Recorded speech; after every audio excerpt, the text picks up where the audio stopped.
Good afternoon, everyone. My name is Fred Mitchell. I'm the Senior Vice President of Asset Management for the NHP Foundation. And I want to thank everyone for coming this afternoon and welcome to the first annual NHP Housing Symposium and Recognition Dinner.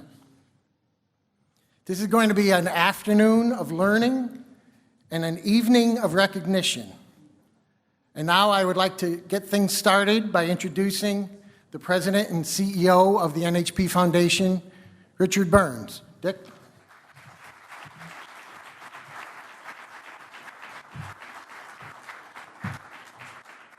Thank you. I'm sure that applause was for Fred. On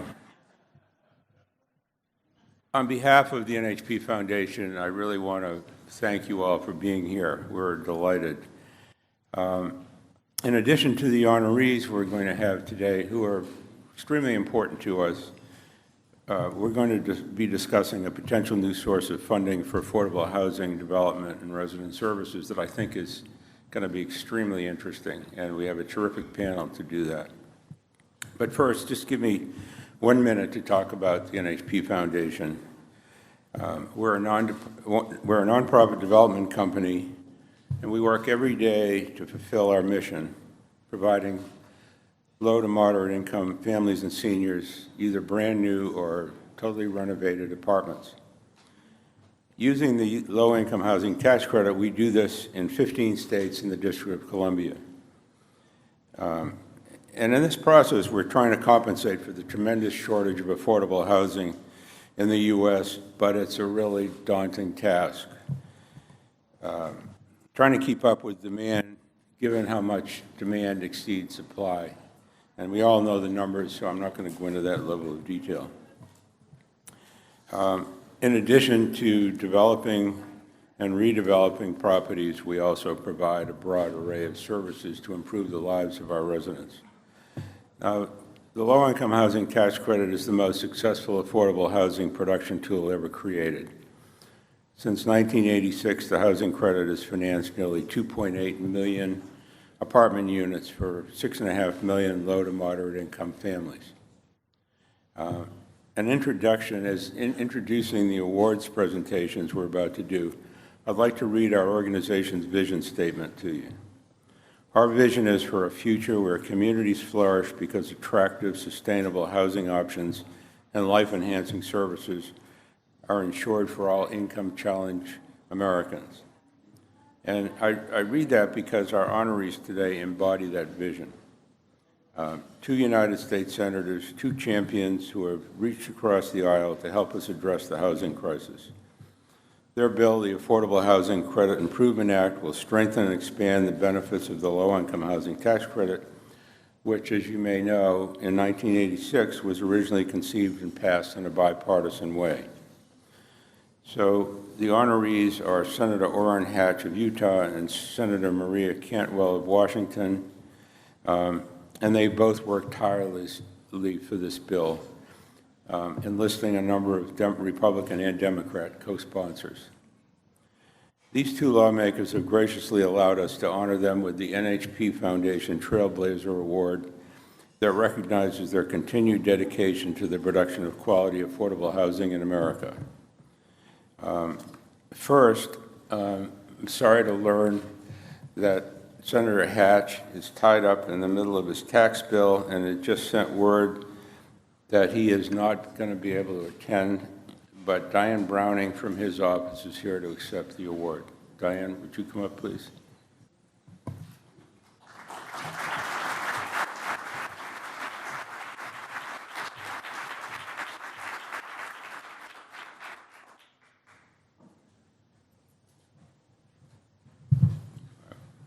Give that to the senator. I will absolutely give that to the senator.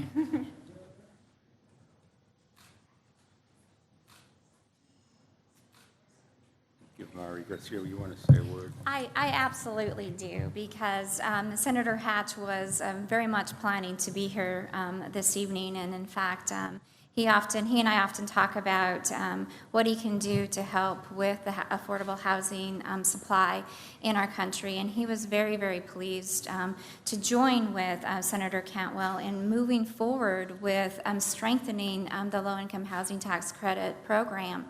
And as, of course, he wanted to be with you tonight as well to relay to you that, again, he is also making sure that those tax credits are preserved in the framework that is going forward for tax reform. And he is also working very hard to preserve the mortgage revenue bonds as well, which I know many of the affordable housing credit projects rely on for some of that gap financing. So he did very much want to be with you today. He's very sorry that his work has kept him from being here, but please know that you have a champion in Senator Hatch, and he is very, very honored to receive the Trailblazer Award, and I would invite you to have a wonderful conversation about that and to share what he can continue to do to help with affordable housing in our country. So thank you very much on his behalf, and again, his regrets to you. Thank you.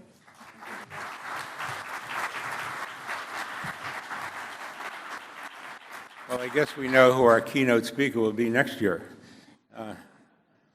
Next, I'd really like to welcome Senator Maria Cantwell. Senator Cantwell is the junior senator from Washington, serving since 2001. She is known as a savvy, pro-business Democrat. Her work spearheading this bill has been truly amazing, and any of you who have been involved in the process of trying to get this bill moved along can appreciate how hard she's worked. So, Senator Cantwell, would you please come up to accept this award?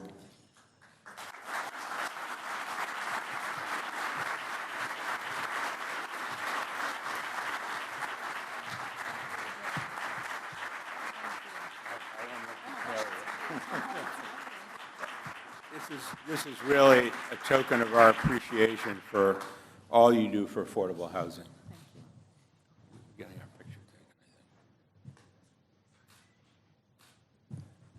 Maybe you'll give us a few remarks. Okay. That would be great. Thank you. Well, Dick, thank you very much, and good afternoon to everyone. Thank you so much for this great honor and this wonderful award, because I know all of you care so much about housing and know how hard it is for us to continue to move forward. So thank you for the recognition and for the honoring of my colleague, Senator Orrin Hatch. I know he would have loved to have been here as well. He has been a true partner in this effort on affordable housing and the introduction of the legislation that we had last year and this year. And I just want to thank, well, first of all, I want to thank, if there's any my Washingtonians in the crowd. Yes? Yeah, there's a few. Yep. Thank you for being here, and I'd also like to thank anybody from Utah that's in the crowd, because you played a very key role in going to Senator Hatch when I said Utah had achieved a 91% reduction in their chronic homelessness problem. I was so amazed and said, we have to work together. So it's such an honor to be honored with him this evening for this award, and to know that so many of you are helping to fight for what is an expansion of the low-income housing tax credit. Thank you for that. Many of you know that we have a housing crisis in the United States of America. What I think most of us don't know is that 90% of the affordable housing that is created with the tax credit. So unless we increase the tax credit, we're not going to get out of our current dilemma. What's also amazing is the fact that this crisis really has played out over the last decade to the point that it has made me think that, in the 50s and 60s and 70s and 80s, if you had an economic downturn, the cheer would go up for housing. And yet we haven't heard that cheer in a long time. The consequence of that is that from 2001 to 2013, we actually had a 13% decrease in the available housing market. That's because so many houses went into the market-based rate. And we actually, from 2015 to 2014, now have achieved the lowest rate of new affordable units since 1974. So we literally have not been building. And at the same time, we've had a huge increase in the number of Americans who are now in this situation of unaffordability, paying more than 50% of their income for housing. So to me, we have to get busy at creating new opportunities for these individuals. And that is why we want to increase the affordable tax credit by 50%. And not only do we think that that is good for our individuals, but good for the U.S. economy. We think that stimulates housing development. The home builders have said that it, over the last decade plus, has had an $11 billion impact, and I'm sure that we could have an even greater impact. So thank you so much for honoring me with this award. Thank you for having this great discussion that you're going to continue to have about what we can do to make more affordable housing in the United States of America. I can just tell you one last note from the Seattle perspective. It is, or I'd say the Northwest perspective, it is truly a crisis. It is now the number one political issue in our state. It is, you think it's a whole variety of things. It is housing. And we've been blessed with a strong economy, and that's been part of the issue. But we've also had issues of deinstitutionalization, putting more people on the streets. We've had returning veterans who need a place to live. We have an ever-aging population that needs more affordable housing units. We need workplace housing to be close to those jobs. So it's time for us to get that housing cheer up again and convince our colleagues now is the time to pass this legislation. Thank you all very, very much. All of us here today have a vested interest in affordable housing, in the present as well as into the future. There are a lot of unknowns on the horizon, and the industry needs to be proactive to protect and ensure a positive, affordable housing future. One of the best ways we know how to do this is to gather the best and the brightest to brainstorm solutions. Today, we start that process with the presentation of an academic study focusing on where affordable housing has been and where it is headed. Stefano Rumi is a fellow with the University of Virginia, noted for the Pay for Success Lab. The lab examines industries ripe for foundation disruption and analyzes strategies to look for good fits. Stefano worked with the NHP team to put together an analysis of the current affordable housing landscape. His study then considers the Pay for Success model as a potential option to enrich and enhance affordable housing, the creation of more housing going forward. Stefano will share the study as a prelude to a panel discussion where we have convened experts in the industry to further probe the study and come away with some new ideas for everyone to ponder. By the way, Stefano's study will be available on flash drives at the back of the room following his discussion, and a link to his presentation will be emailed to each of you. Stefano? At the Pay for Success Lab at the University of Virginia, we're so excited to be presenting this cutting-edge study with the NHP Foundation, examining innovative solutions for the affordable housing crisis we face today and will continue to face in the future. We truly believe that new entrepreneurial solutions like Pay for Success are the future to promoting our tireless commitment to providing safe and affordable housing for every American in welcoming neighborhoods and communities of opportunity. As Fred mentioned, the full study will be available for you to take home and read. It is in some aspects a cumulative report on the state of housing in America, including the importance of housing to human lives and policy initiatives in the housing realm. But rather than talk about the complex issues of affordable housing today, which I'm sure you all experience in your day-to-day lives, I want to share with you our thoughts on a promising solution for tomorrow. So let's get to it. What is Pay for Success? I'm sure some of you have heard of Pay for Success, also known as Pay for Success bonds or social impact bonds. At our lab, we're pushing for the term Pay for Success contracts because these are not traditional debt instruments, so using the term bond can be a bit confusing. Pay for Success is a service contract through which governments purchase preventive social services from non-governmental service providers. Instead of the traditional upfront capitalization from the government, service providers actually use an operating loan acquired from third-party investors, which buffers governments from financial risk. In the event of success, the government pays out the contract and interest to investors. In the event of failure, the government pays out absolutely nothing. Measures of success are predetermined by the government and service provider and evaluated by an independent institution after the project is completed.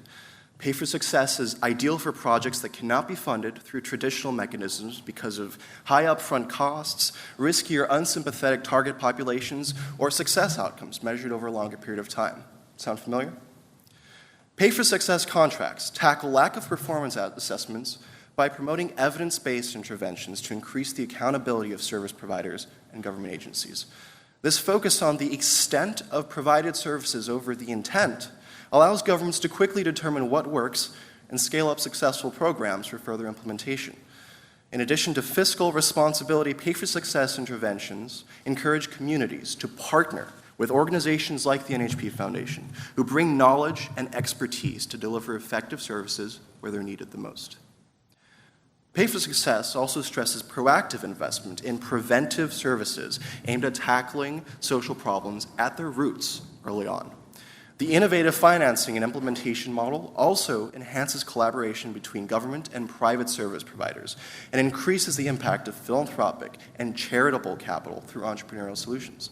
And finally, Pay for Success contracts promote the double bottom line of both social good and profit by providing potentially lucrative investment opportunities for impact investors looking to bring positive change to communities through their investments. Pay for Success also opens the door for philanthropic and charitable organizations to extend their goals and create larger social impact by attracting new capital and involving philanthropic money in a more structured way. Because governments reimburse successful projects, even small private loans and donations can be recycled or upcycled to capitalize larger Pay for Success projects. Now, despite the promising and innovative nature of Pay for Success contracts, there are several hurdles that remain to be overcome. First, due to the relatively new nature of Pay for Success, contracts are legally complex and require significant expertise. Second, Pay for Success involves coordinating many parties, which requires efficient communication and strategy. Third, correlating social impact to direct budgetary savings may be difficult, and in some cases, making evaluation payout much harder to calculate and arrange. And finally, Pay for Success contracts rely on political will to care about and spend more money on affordable housing, a sentiment that is not always shared from locality to locality, government to government.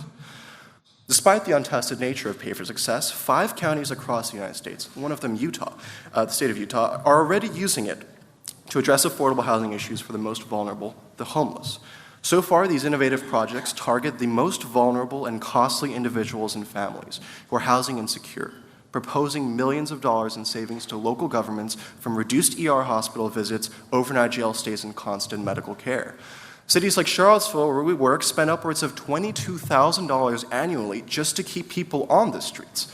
Pay for Success allows governments to redirect the money they're already spending to giving them homes. Now, that sounds like a good deal, and we believe that Pay for Success shouldn't stop with just the most vulnerable and costly populations.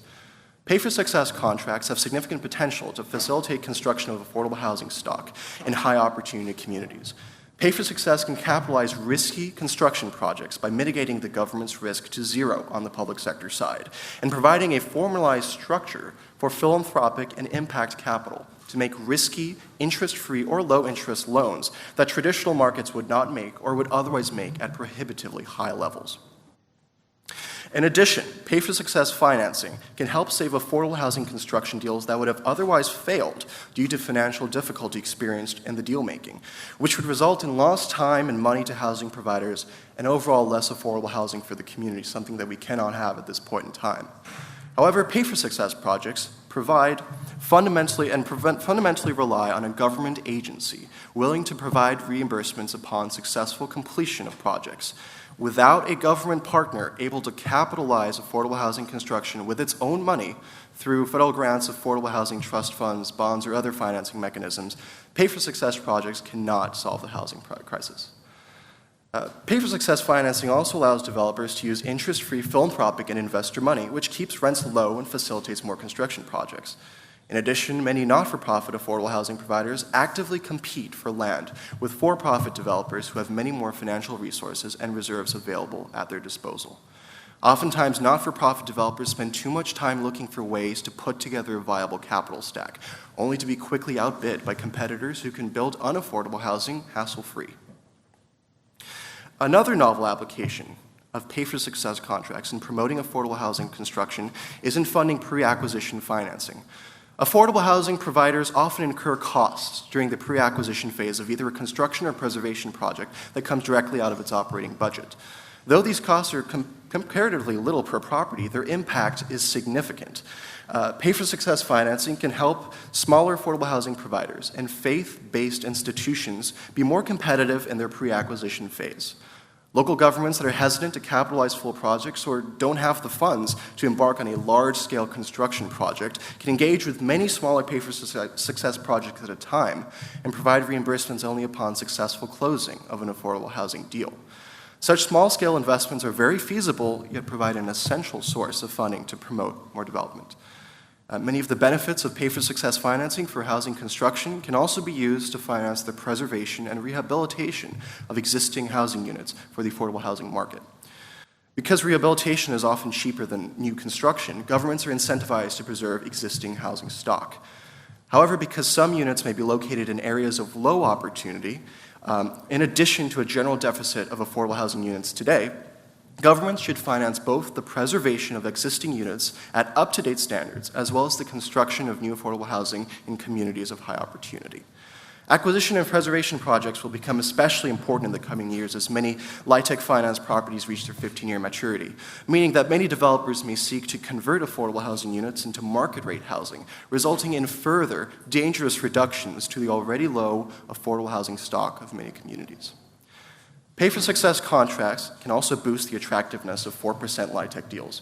Because 9% tax credits are finite and usually allocated to larger construction deals, affordable housing providers must rely on 4% tax credit deals that require more soft money to operate, resulting in a larger gap in financing that must be covered through costly loans. Using pay-for-success contracts with 4% tax credits means that developers received soft money upfront, so less soft money has to be raised during the deal. Buying preservation projects with pay-for-success capital is also less risky during the hold stage before recapitalization because philanthropic partners provide a safety net for affordable housing providers just in case a deal falls through. 4% tax credit financing is an excellent example of how pay-for-success can complement existing programs to make them more efficient and popular with developers.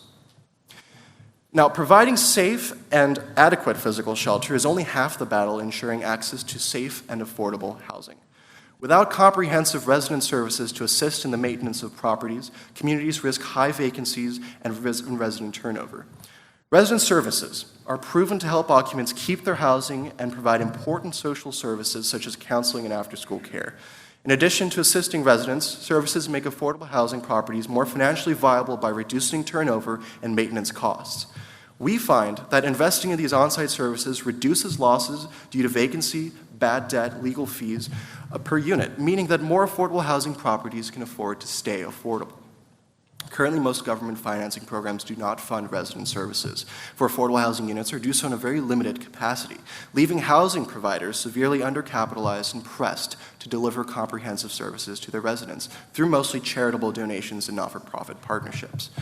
Affordable housing providers need front-end capitalization to provide these valuable services, making them perfect candidates for pay-for-success projects. As mentioned previously, resident services are crucial to maintaining a higher standard of living at affordable housing units, as well as ensuring their continued financial viability. In addition, resident services reduces the cost of social services to local governments, such as child welfare, law enforcement, and education programs. In addition, resident service programs reduce turnover, keeping families off the streets and in stable housing. Pay-for-success projects have huge future potential to fund quality on-site services for affordable housing properties.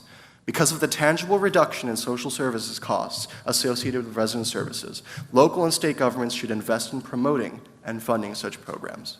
And because resident services are a preventive measure that reduces the need for social and law enforcement services which constitute a large taxpayer burden, local governments and communities have a vested interest in capitalizing on-site services efficiently provided by the private sector. Those are just 4 of the ways that Pay for Success can change the way we do affordable housing. And we have a more detailed version in the report, complete with figures and case studies. And I hope that you'll be just as excited as I am to read that report. And as a millennial, younger voice in this room, and the voice of a generation built of people like myself who grew up through the 2008 financial crisis and knows what it's like to live month to month trying to figure out what housing is, I am deeply, deeply committed to housing as a fundamental human right, regardless of one's race or ability to afford it. I'm thrilled to be part of the NHP Foundation's Action Plan for America and to have worked with them this past year on this report. Pay for Success is truly a real and imminent tool to bolster our efforts in the fight for affordable housing. But we can't do it alone. I hope you will join us, and together I believe that we can truly succeed in making the American dream an American reality. Thank you very much. Thank you, Stefano. And let me just go off script here for a minute and share how fortunate we felt to work with you on this project and how impressed we were with your final report. And I encourage all of you to grab a copy of it and read it. It is quite impressive. Stefano's report was a great segue to the next portion of our event, which starts now with the introduction of our esteemed moderator of our panel, Michelle Lerner. Michelle is a freelance journalist specializing in real estate and housing who regularly writes for the Washington Post, among other publications. Her works include New Home 101, Your Guide to Buying and Building a New Home, and Home Buying, Tough Times, First Time, Anytime. Welcome, Michelle Lerner. Thank you very much. Thank you so much. Okay. Thank you. I'm really excited to be here today. Affordable housing is something I really get very excited about writing about. I'm very passionate about the topic, like all of you are in this room. So I'm especially excited. We've got a massive panel of 7 experts, so I want to get right to them so we can all learn from them. And what I'm going to do is bring them all on stage, and we'll hear from them and hopefully take some great thoughts. So I'd actually like you guys to come up one by one. And seating from here, Tom Andor. He is, if you want detailed bios, it's in your program. We want to go and just give titles right now. So Executive Director, National Housing and Rehabilitation Association. And then Maya Brennan. She is with the Policy Advisory Group at the Urban Institute.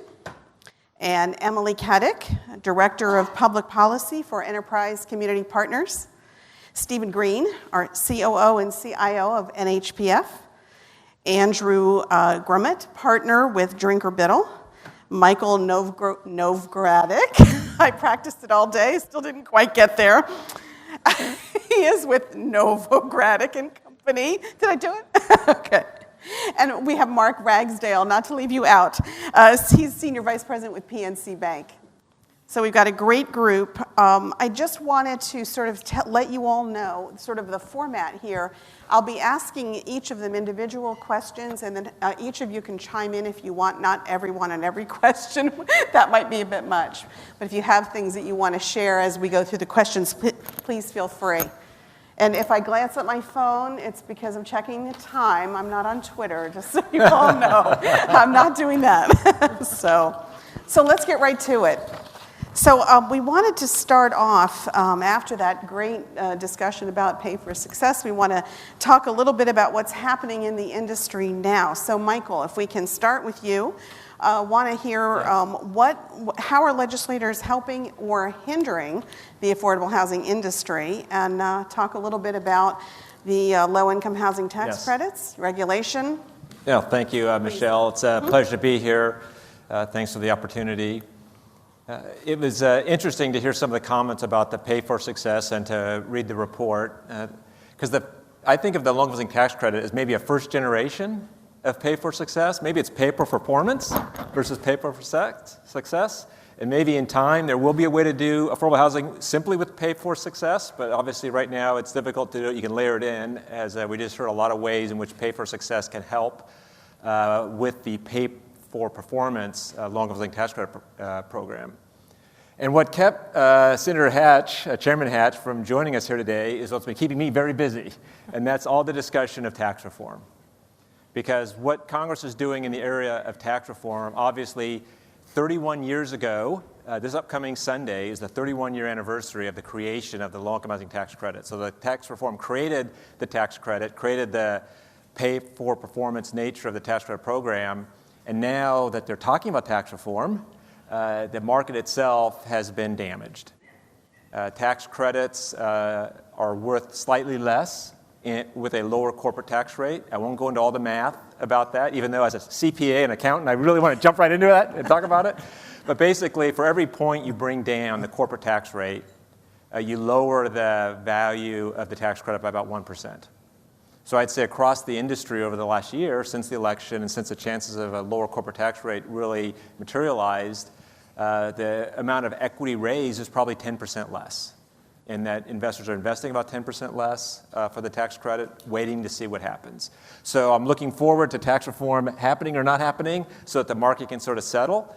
And I'm also looking forward to, as part of tax reform, the good news about tax reform discussions is the long-term housing tax credit has been objectively retained in the framework for tax reform. And I'm hopeful that we will get this increase that Senator Hatch and Senator Cantwell are pushing for, so we can help offset some of that and even get an expansion in the development of affordable housing across America. So is the impact the same on new construction as well as rehabilitation of affordable housing? That's a great question. For new construction, there's two types of programs. When you think about the long-term tax credit, there's what's called the 9% program, which is generally used for new construction, and then there's tax-exempt bonds, private activity bonds, multifamily residential, where you're using bonds with tax credits. The impact on those projects is more severe than on the new construction. So in ACT Rehab, it's generally having a greater impact in terms of lowering the amount of equity that can be raised. Mm-hmm. Is there, how much, this may show my ignorance here, I hope not, you may all know, but in terms of the affordable housing world, how much of it is new construction and how much is rehab? Is there kind of a balance? Right. Now, that's a great question. Right now, the program itself is generating about 100,000 units a year of construction. And I actually think the number's rising. 100,000 is the 2015 sort of numbers.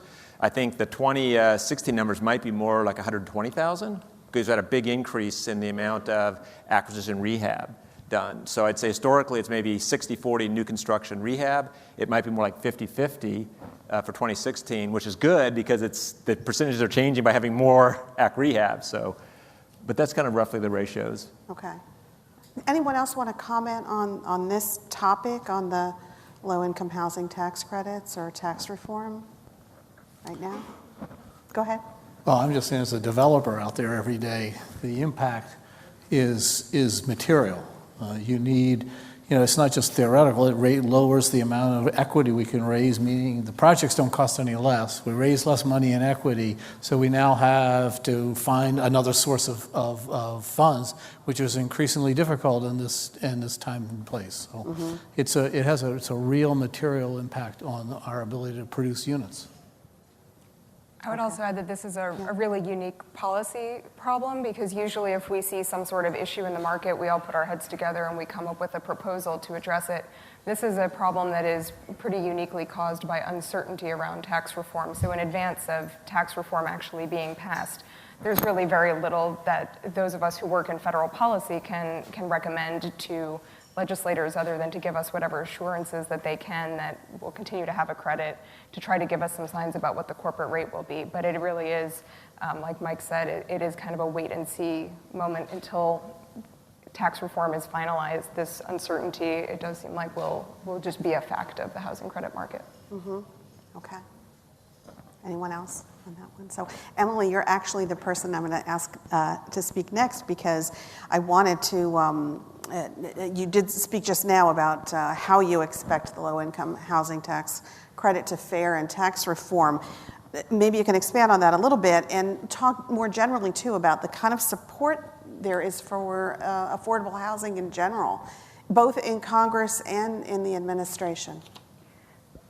Great question. So this uncertainty that's been generated by tax reform aside, where the low-income housing tax credit and affordable housing are actually in a very strong position in Congress right now, and we have a lot of reason to be cautiously optimistic that if and when tax reform happens, or even if some other tax legislation passes, that it could serve as a vehicle to not just keep the tax credit in the tax code, but to actually strengthen this program and potentially even expand it, as Senators Hatch and Cantwell are proposing.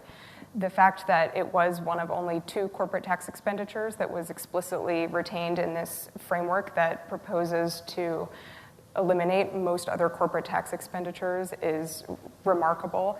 And the language is language that we probably couldn't have written better ourselves. The authors of the framework said, this is one of only 2 credits that has been proven to be effective in promoting policy goals important in the American economy. So that is a test that we have passed and that many other worthwhile and popular programs have not. So I think that's a testament to the work that many in this room have done to educate members of Congress about the value of the credit and the need for the issue that that we need to address with the affordable housing crisis. There really aren't a lot of pieces of paper you can take for assurances as you're waiting for something like tax reform to happen. As Mike pointed out, it's been a very long time since we had real tax reform legislation, and in that time period we've seen various drafts or more limited bills, but not a lot to really point to what it is that Senator Hatch is working on right now or his counterparts in the administration or the House. But what we do know is this legislation to expand and strengthen the credit has support on both sides of the aisle that has really defied expectations. So on the Senate side, we have 1/5 of the Senate signed on. On the House, we just hit last week, 1/4 of the House of Representatives has signed on to this bill to support the low-income housing tax credit, about evenly divided between Republicans and Democrats. So in a time when we're watching the news and it seems like every issue is so partisan, we really are working on one that has support on both sides of the aisle and gives us good reason to believe we may actually see not just kind of pass the test, but actually come out in a stronger position through tax reform. Okay. Anybody else want to comment on that? We have time. We're doing well on our time.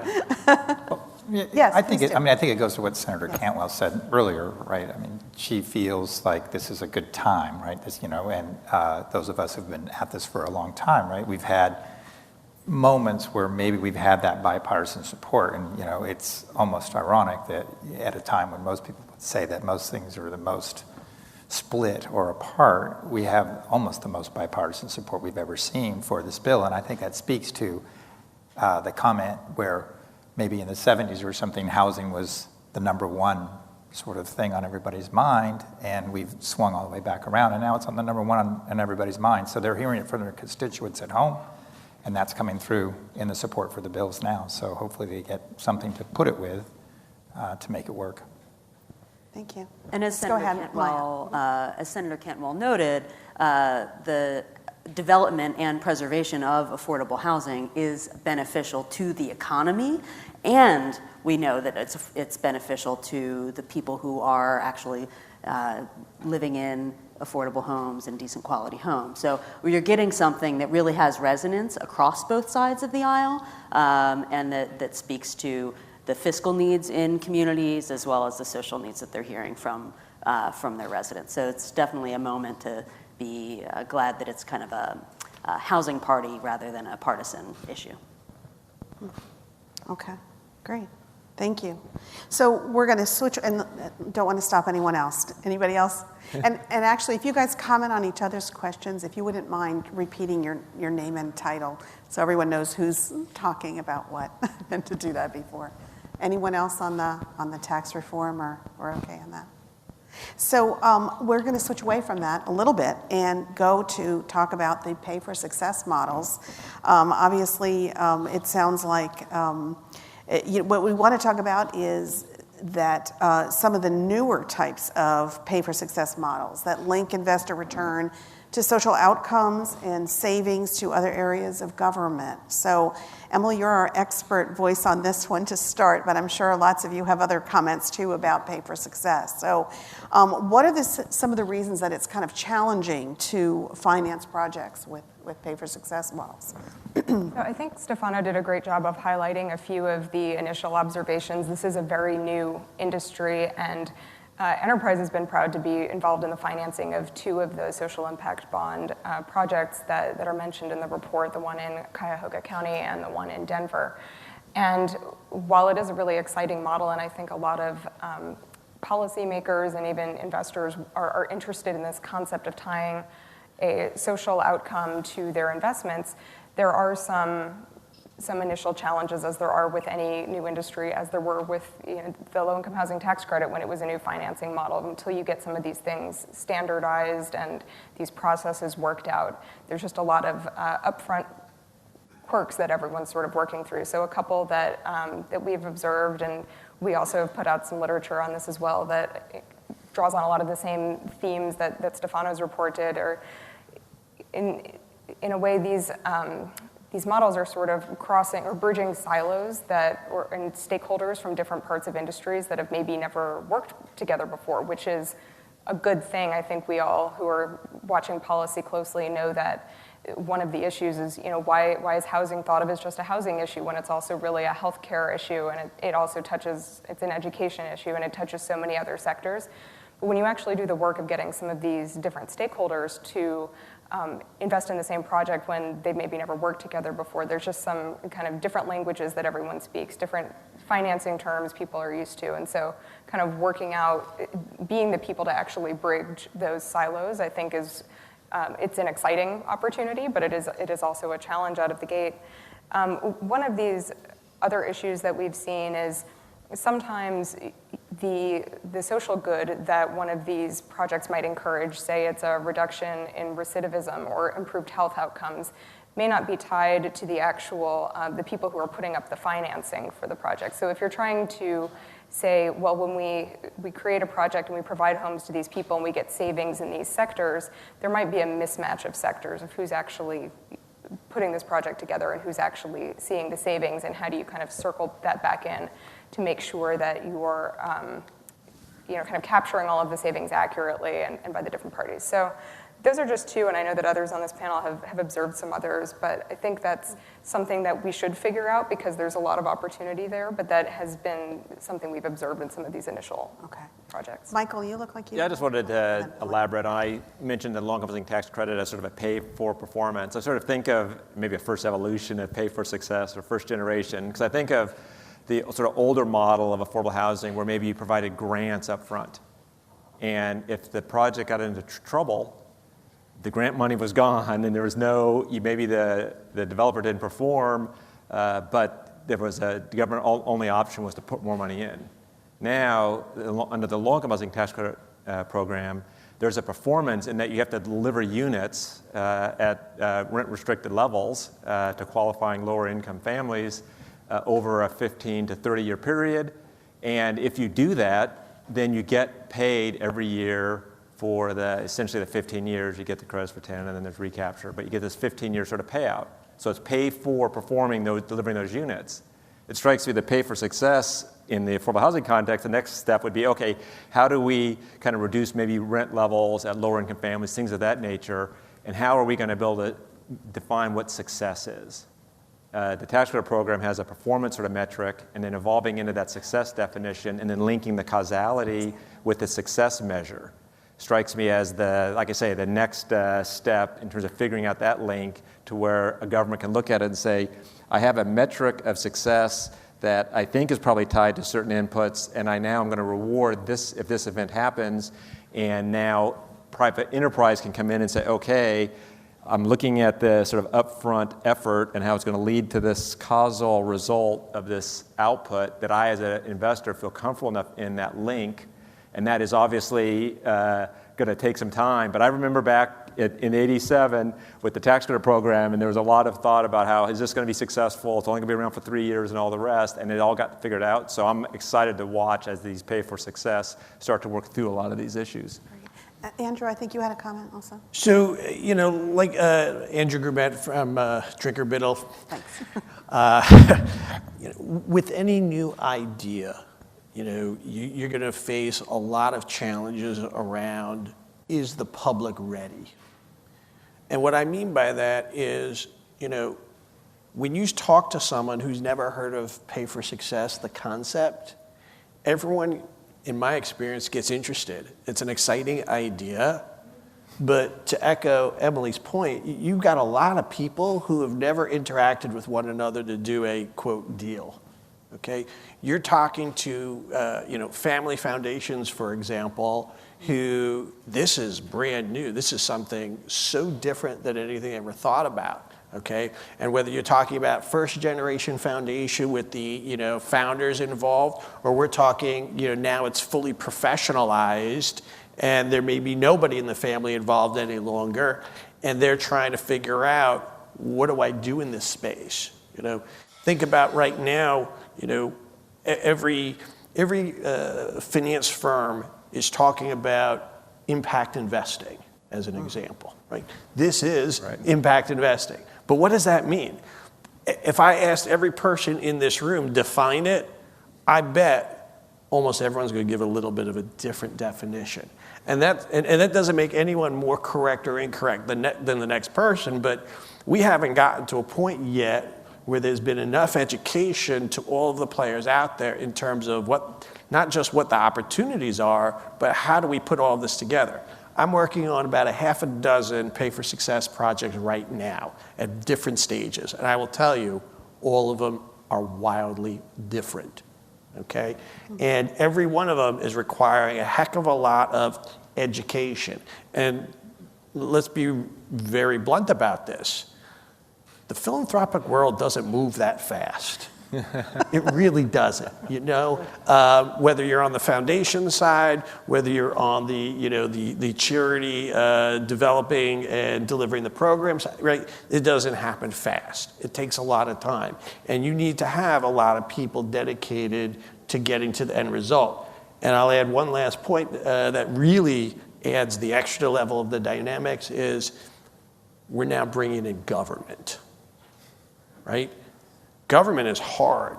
And when you're bringing in government from state to state, how easy or how difficult Pay for Success is going to work is vastly different. I've already seen that. Some states, are far more receptive. It's easier to get done. Other states are, under the current framework, I wonder whether it'll ever be possible.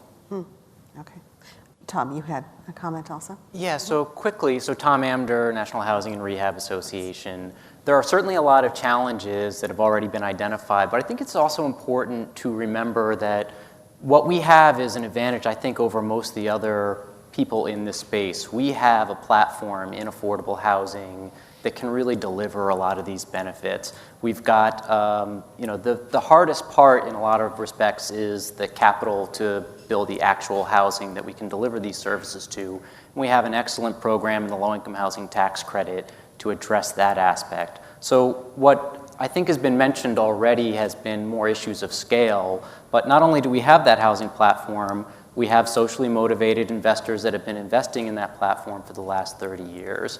We, for better or worse, work in a highly regulated environment where we're actually used to doing the kind of reporting that's necessary to justify and deliver the results that we're doing here. So I think, as challenging as it is to work with the government to identify the sources, to get those socially motivated investors to the next spot, we actually have this unique opportunity in our space to drive this train, and it supports our underlying business anyway. If we can get better results through healthcare, that's a better paying, that's a healthier tenant that's more likely to pay their rent and contribute to society, whether it's educational gains or any of the other things that we're all trying to do anyway. So we have, again, all these challenges, but we have this unique opportunity that really I think we're the only people, the folks in this room that can actually deliver on.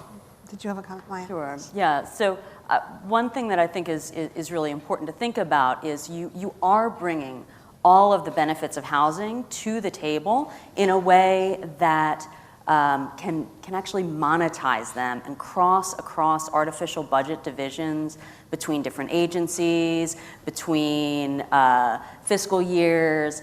The pay for success model is certainly, and we can talk about this in other contexts, it's not the end all be all, it's not the holy grail, but it can bring folks together who would hear, me in my research context saying that housing matters for all of these different outcomes, and ask me, well, what do we do with that? Pay for success gives you a mechanism to actually do something with it and use it to fund the services or use it to fund other aspects that can deliver some kind of result.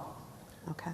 Did you have a comment also? Yeah, one of the things we do is one of the producers of many of the thousands, hopefully thousands of units you've mentioned. But one of the most difficult things we always find is finding the funding for the service-enriched component of it. And to me, if we could, use, and a service-enriched housing obviously has even greater benefits than just the normal, the tax credit units they produce. They have great economic and they have great social impact. But if you do service-enriched housing focused on education, financial education, healthcare, and other items, you end up with a bigger social benefit. And so, to me, we could connect those benefits that we just talked about and to this provision of the service, because it's the service-enhanced component of it that is, we argue, we fight, we clamor, we claw to get financing to do that. We try to bake it into the financing. It's almost unsustainable to go after grants on an everyday basis. So if we could standardize the metrics, and connect the service provision with the social impact, pay for success, then I think we've got a model that's no more difficult to implement than the tax credit model in 1986, which I unfortunately was around to see. Okay.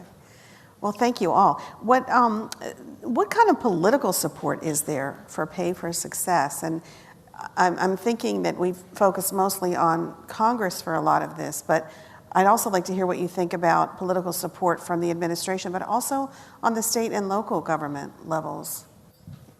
On the federal level, there is social impact partnership legislation in both the House and the Senate that does have bipartisan support. It's not quite at the overwhelming level of support we're seeing for programs like the low-income housing tax credit, but it's enough to show that there is interest on both sides of the aisle. And I think it is sort of a ideal moment for something like this where everyone is looking for savings.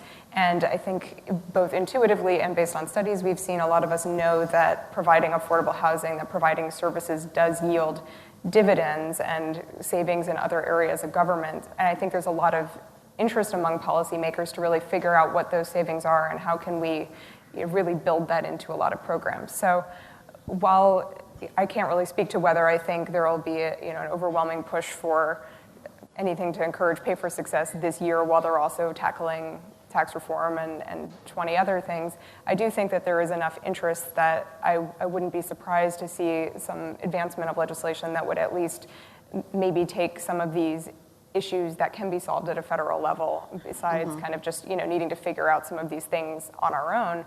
But I think there could be a potential for some members who would be interested in kind of taking something like this up over the coming months and years. Okay. Yes, go ahead, Mark. Mark Ragsdale with PNC Bank. I think that, when you look at the models that are out there, when you think about the pay for success, right? The pay for success, to me, there's sort of and I don't mean I want this to sound right, but in a way, there's sort of a coldness in where you're trying to figure out how you can funnel that down into something that can be counted on.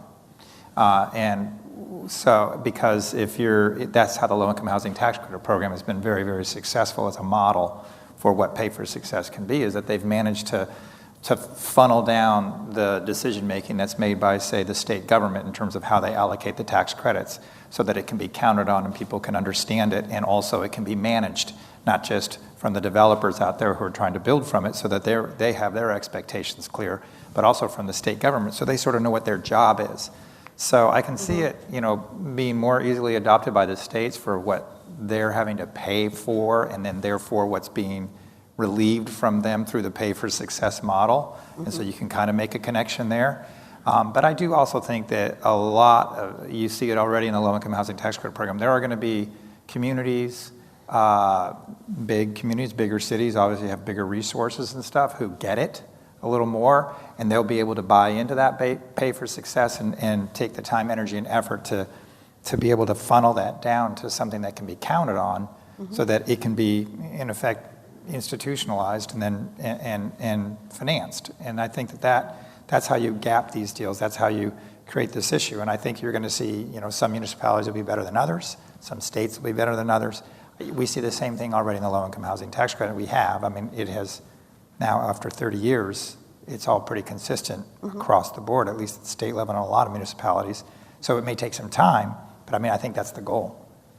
Great, thank you. Anyone else on this topic? Yeah, I mean, I think we're already seeing right now certain states being very aggressive trying to find pay-for-success opportunities. I mean, we've been seeing that for a number of years now. Other states have kind of backed away.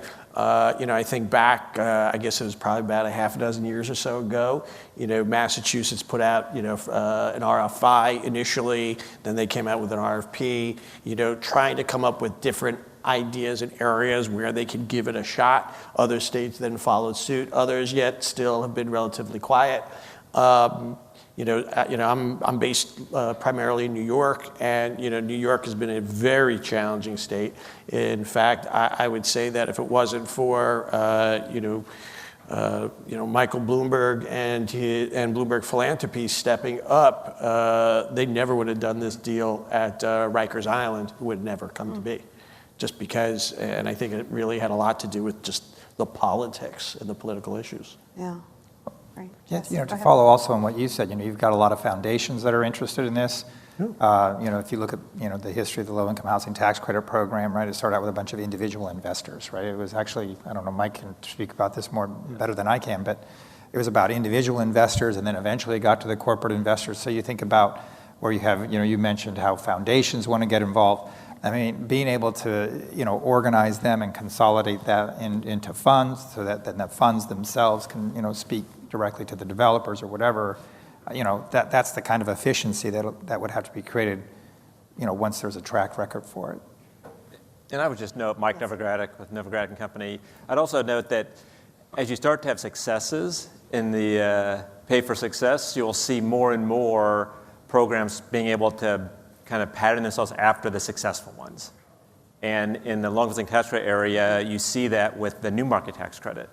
When it was enacted, its rise to be as efficient as the long-housing tax credit was pretty quick. It was able to learn from everything that happened in the long-housing tax credit area and adopted a lot of those sort of practices and became pretty efficient pretty quickly. Didn't have nearly the learning curve that long-housing tax credits had. And I certainly would expect to see that in pay-for-success models as successes sort of continue, pardon the pun, as successes get achieved and they're measurable and investors are comfortable, those will get replicated a lot. The areas that are maybe municipalities maybe that are stronger, some of what they're generating in terms of knowledge will go out to other maybe smaller communities, as well as the types of opportunities for pay for success to be implemented will expand the range. So I really think it can be something that multiplies and can be sort of pretty quickly as it sort of gets a critical mass. Great, thank you.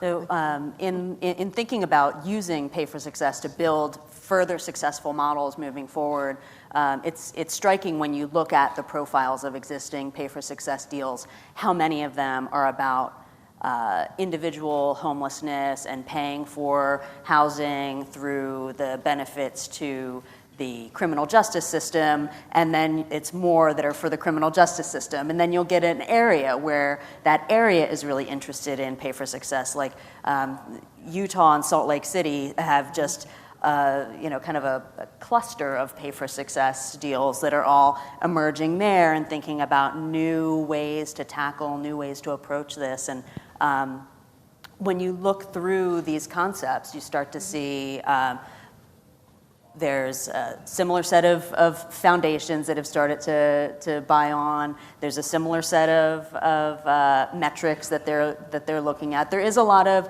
complexity still, but they're certainly booming in a way that suggests that when we figure out what is that outcome for the next Pay for Success deal in affordable housing, where's the gap? Where's the place where we need innovation that brings in a new source of upfront funding?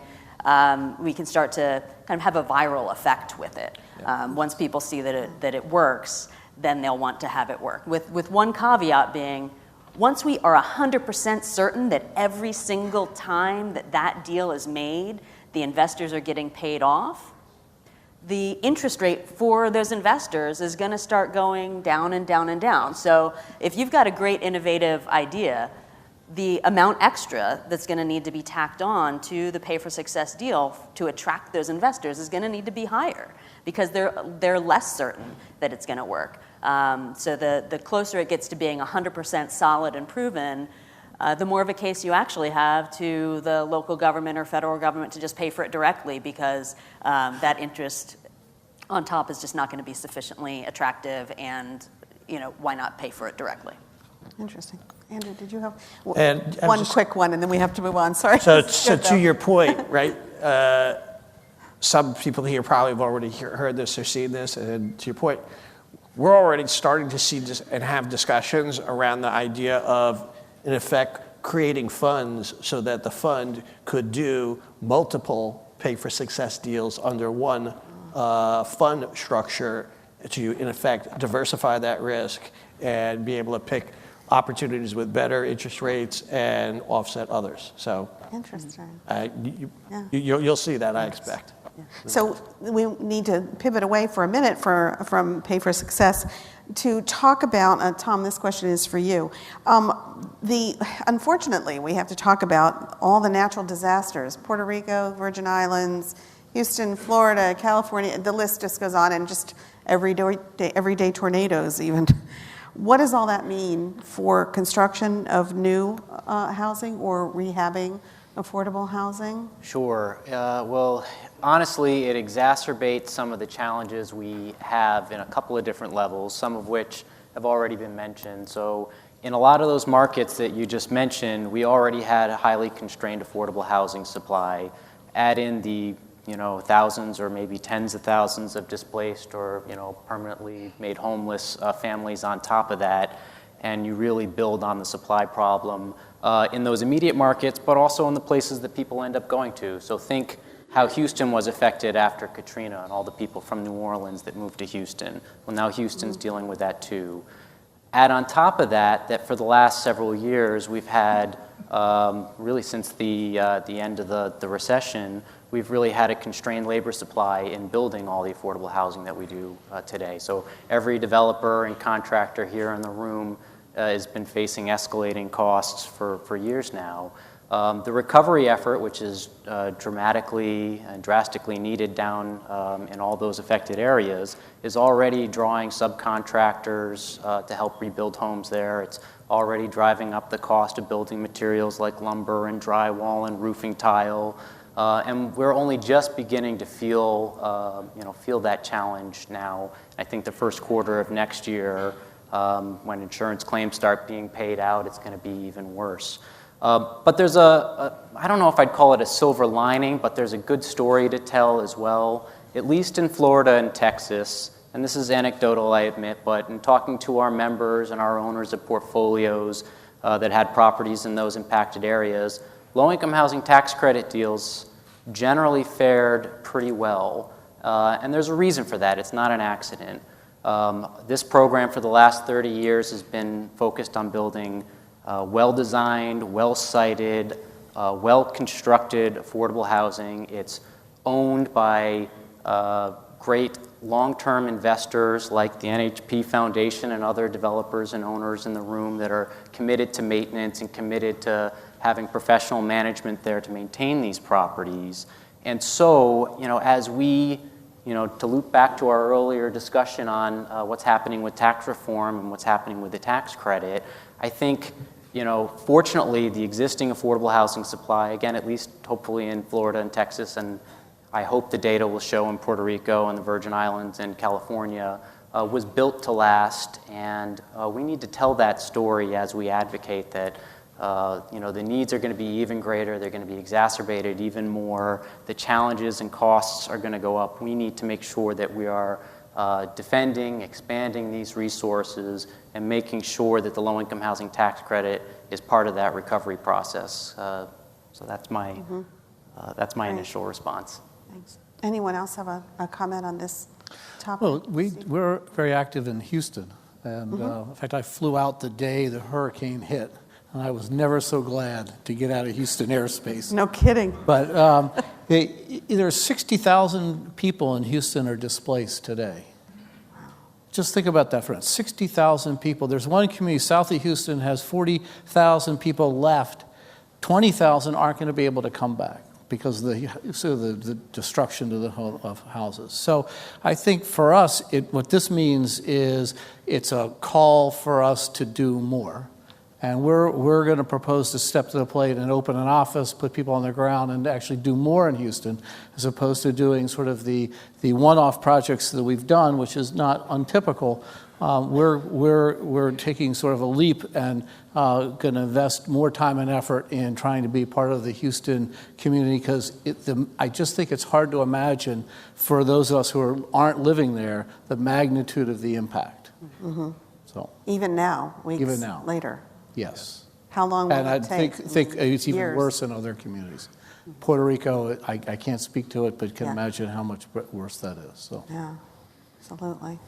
And we and many others are watching closely to see what Congress does in terms of not only providing more relief for kind of the more traditional disaster relief package, like more appropriated funds over the next few months, but to see if providing additional allocations of programs like the low-income housing tax credit, bonds, new markets will be part of that, which was such a critical part of the recovery after Katrina, but which was never provided after Sandy or any of the now hundreds of natural disasters over the past few years.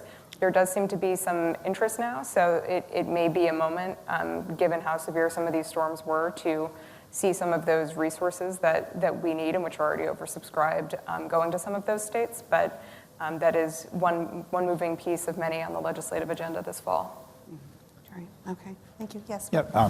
I would just say that I think that, for Congress who might be looking at this as, an opportunity, the low-income housing tax credit program is an organized, on-the-ground institution, if you want to call it that, as a whole.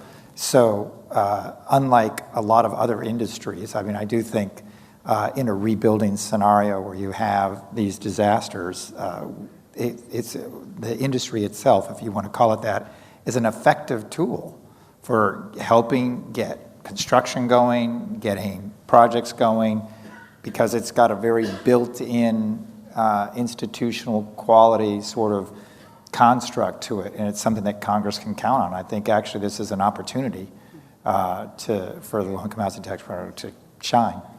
Great. So, Andrew, moving on to your questions. Tell me about trends in how foundations and nonprofits are thinking about impact in terms of deployment of capital. Sure. So, philanthropy and impact today is nothing like it was 20 years ago, 30 years ago, 40 years ago. I think back to a very early memory that I have from when I was a kid, and I was in my grandmother's house, and my grandmother was cleaning up very diligently, and she was getting ready, and I knew somebody was coming over, and she told me, who was coming over, and it was a woman who, I didn't understand it then, now I understand. This was a woman who was a fundraiser for a nonprofit that was very important to my grandmother, and she was paying a house call to my grandmother. What I remember as well is that before the woman came over, I remember seeing my grandmother writing out a check.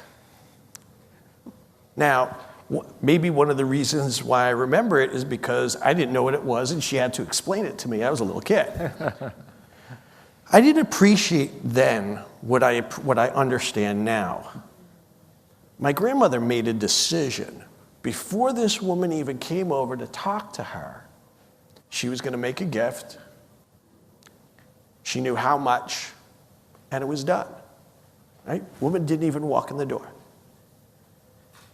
Think about that today, each and every one in this room. How many of you do the same thing?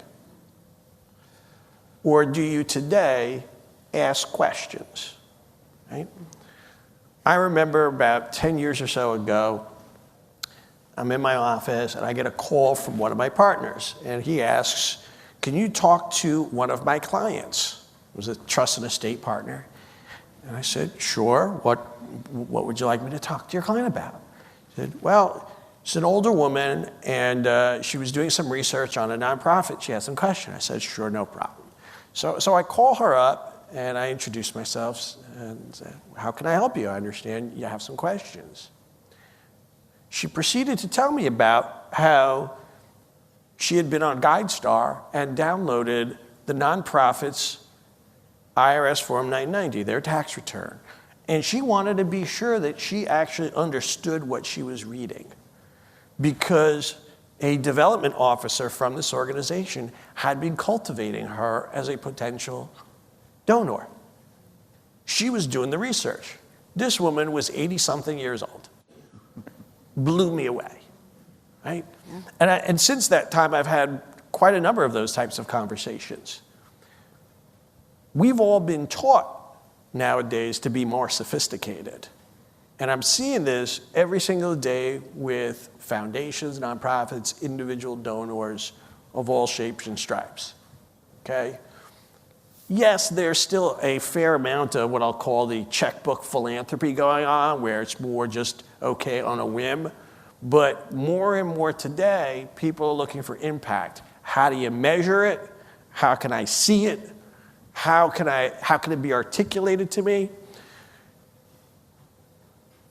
There are constant stories now, you can see in places like the Chronicle Philanthropy and so forth, all talking about how nonprofits who are doing a better job articulating their impact are seeing much better results when it comes to philanthropists, okay? Whether it's with outright donations or impact investments. I mentioned before, there isn't a financial firm out there today that doesn't have some kind of investing with impact platform of sorts, right? Mm-hmm. Why?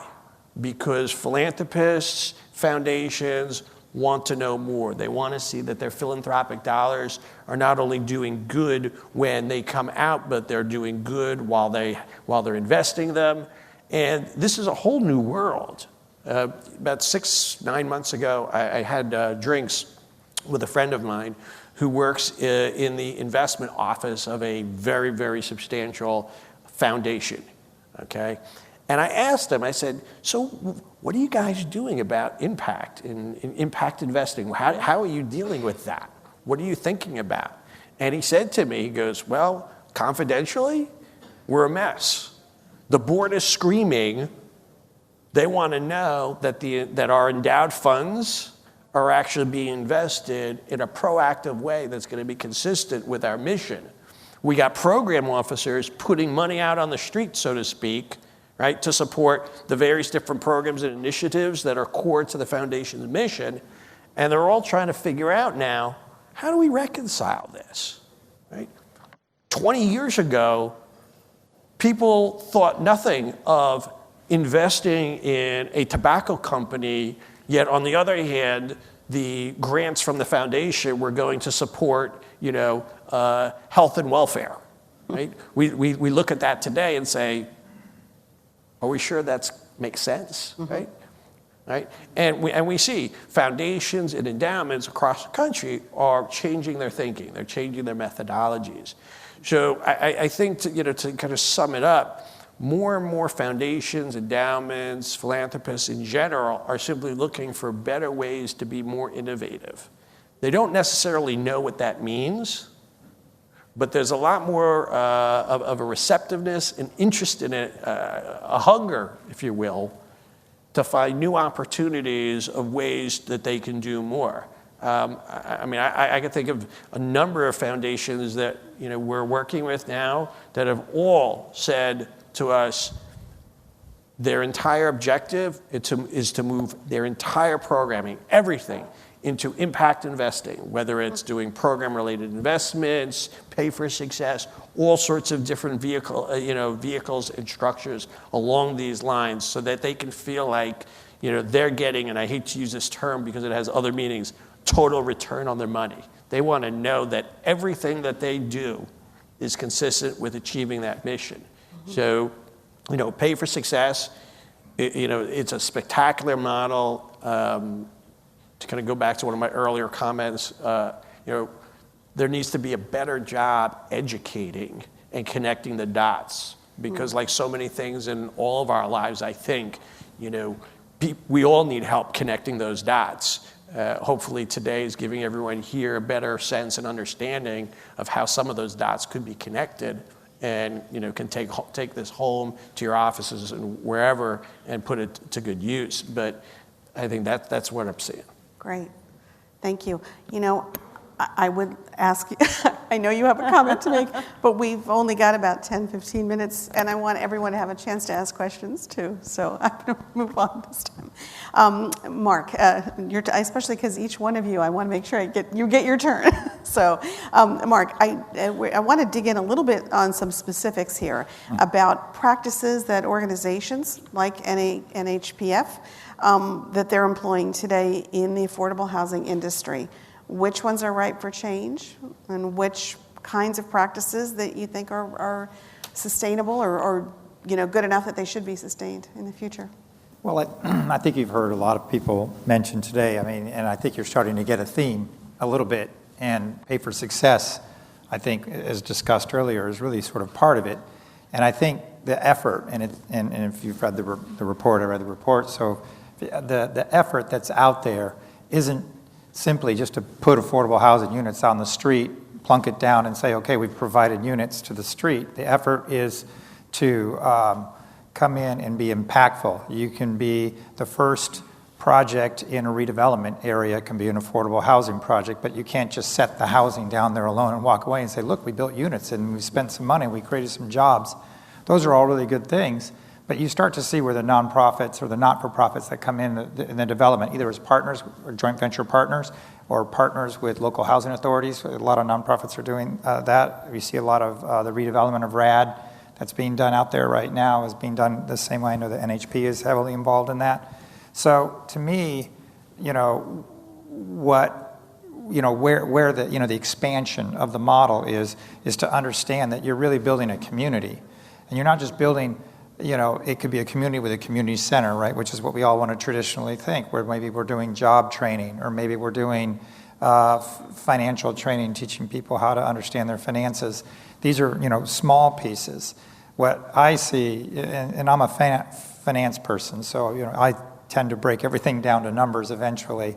Right. And so what I look at when I see the pay for success model and how you take an entity like an NHP that has a service component and can also be large enough that they can be in different markets and can lend a sophistication to it, and then also begin to get some partners that they can bring in to transactions that they haven't thought about before. And I think that that's really where I see the expansion going in that not-for-profit development world, is that the pay-for-success model says that we can do more than just put in housing and provide one or two services. We might be able to find 3 or 4 local partners who can come in, and so that it expands sort of the impact that development has. It doesn't just land there and produce units. It lands there, produces units, creates a community center, creates a place for job training, creates a place where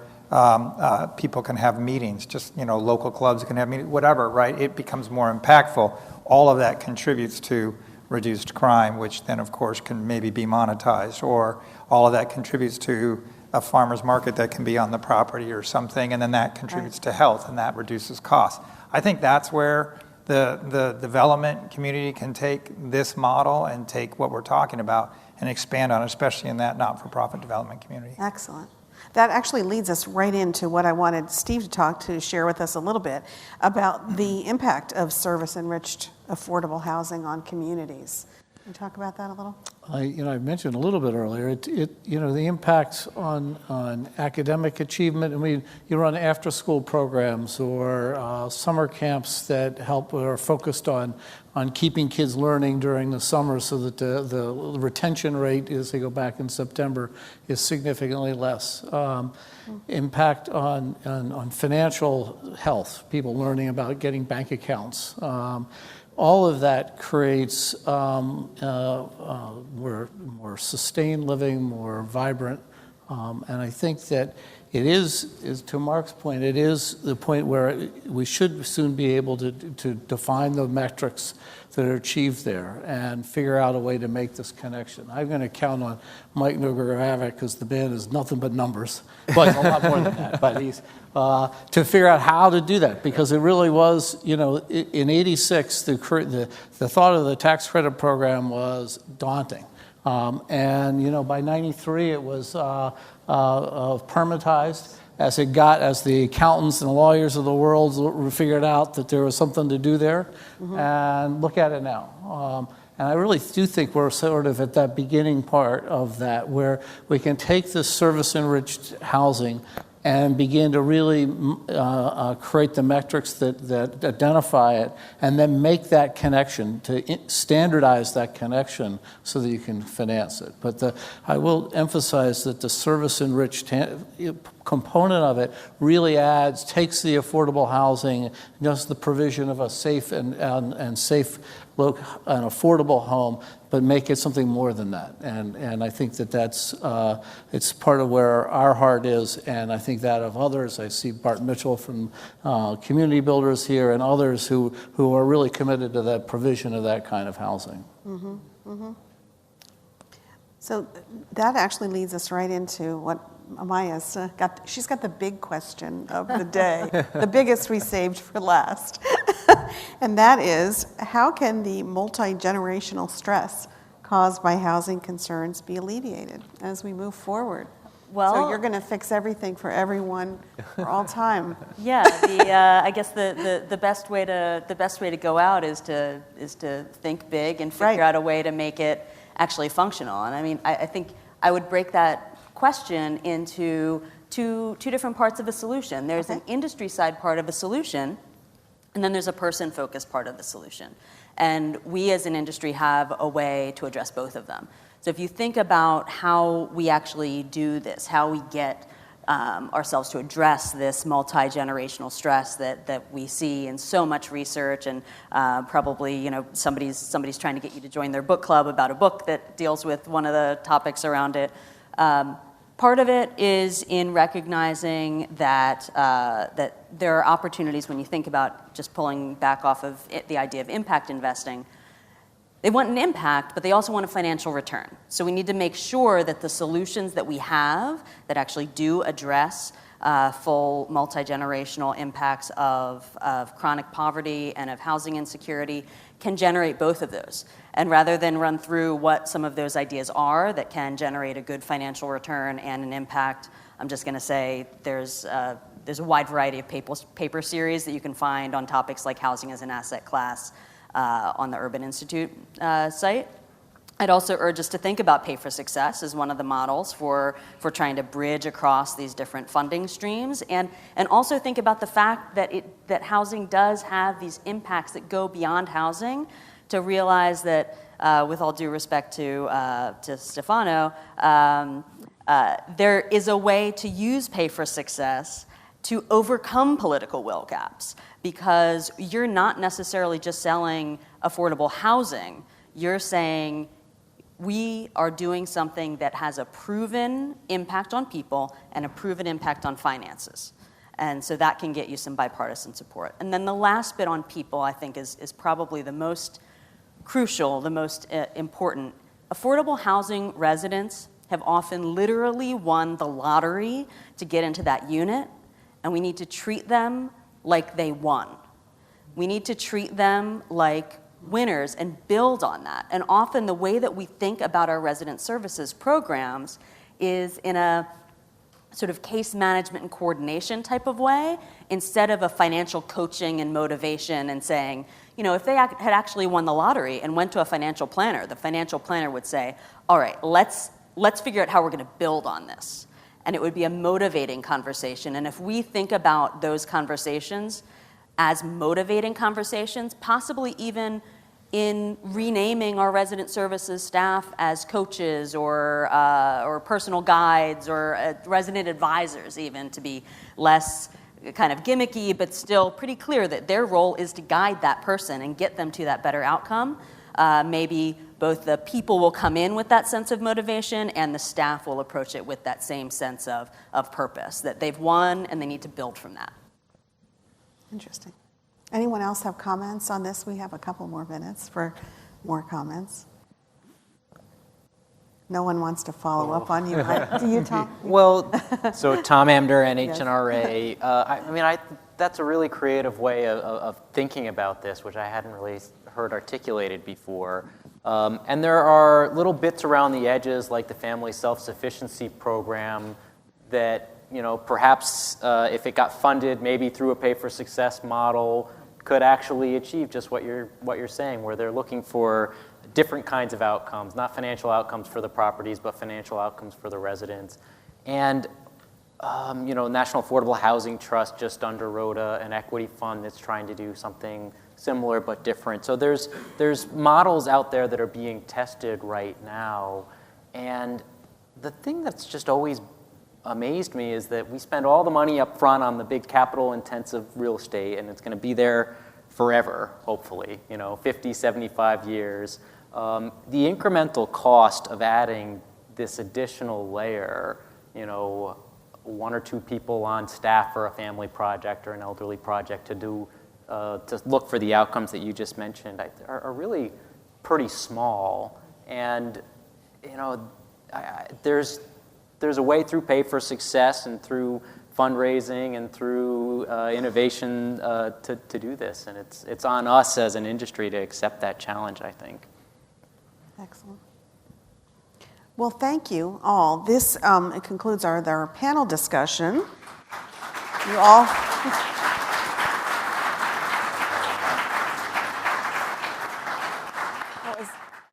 It's hard to argue that this isn't a great idea and has a lot of application.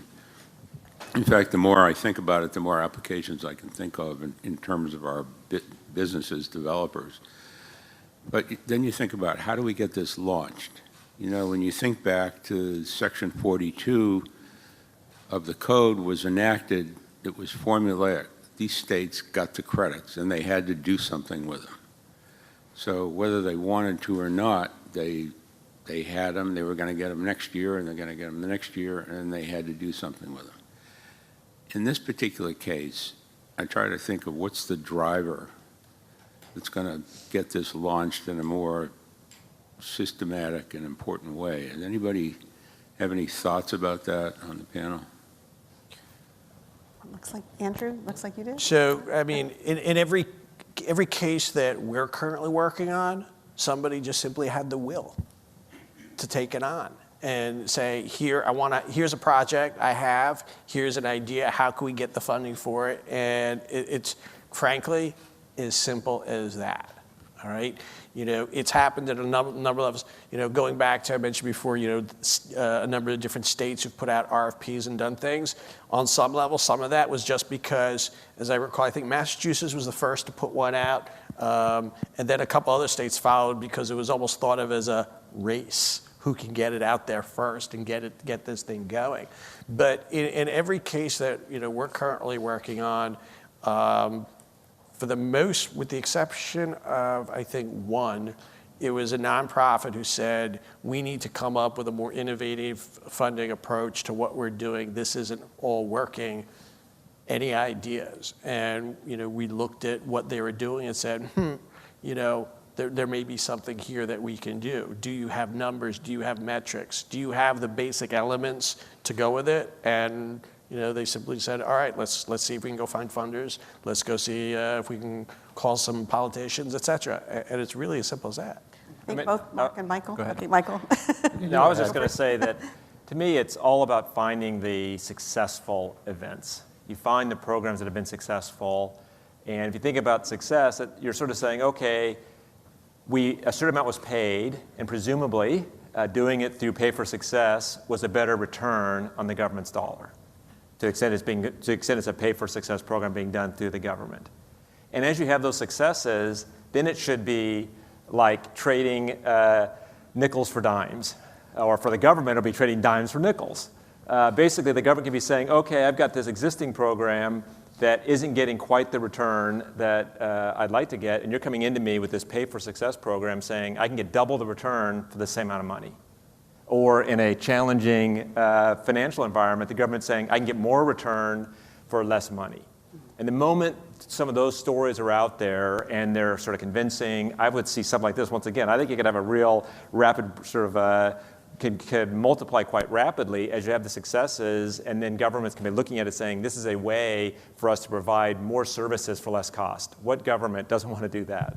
Well, right, and I was, just to take it from there, so now you have some successes, then you need a consolidator who basically figures out what all those successes are and puts a model together that can be somewhat consistent, because the low-income housing tax credit industry is a perfect example. It started out as inconsistent and became consistent, and the institutional investment that we all so desire demands discipline, and it demands consistency.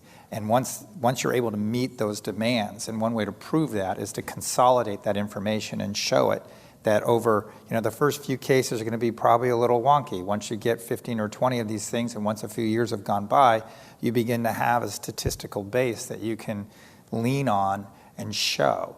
And then all of a sudden somebody says, okay, and all of a sudden you have one institution in, and then you have another institution in, and it begins to expand from there, as long as then a construct gets then put in place, right? So then you get the construct, and once you have the construct of this is how we measure it, and they'll all be measured this way, and it becomes consistent. And then that's really the key. And I think you don't have enough cases right now yet, but, and you don't have enough results either. These are all very young.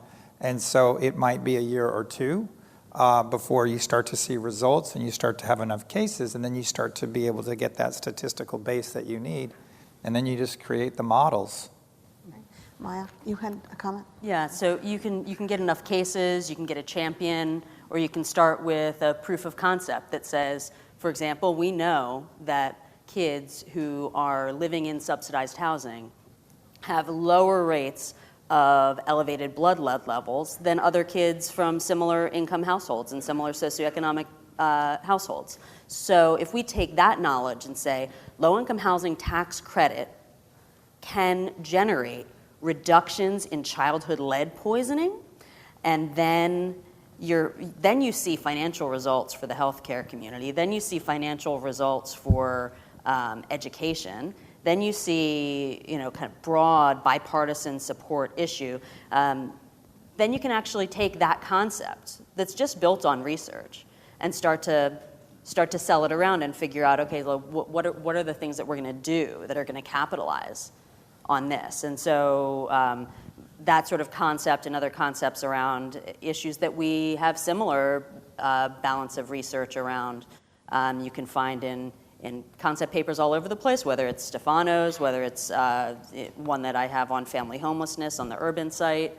There's a variety of places where you can take that thought spark and hope that then finds the champion to be the first one to then get the cases going.